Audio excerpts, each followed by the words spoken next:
instead of pushing being selective, instead of pushing vetting, why are we not pushing contraception? And I honestly feel like that's like a really big thing.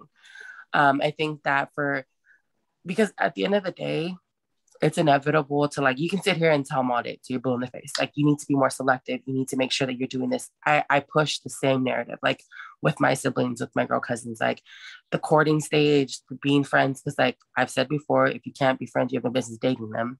Mm-hmm.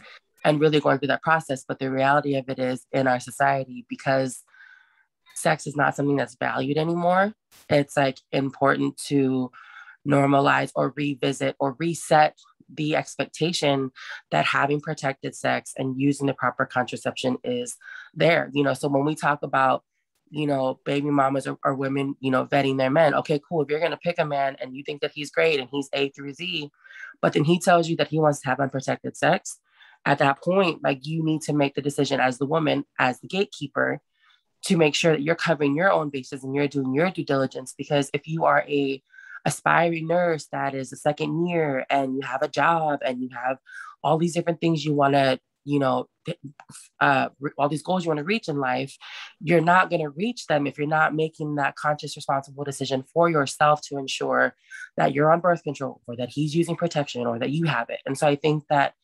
that is what really needs to be reset.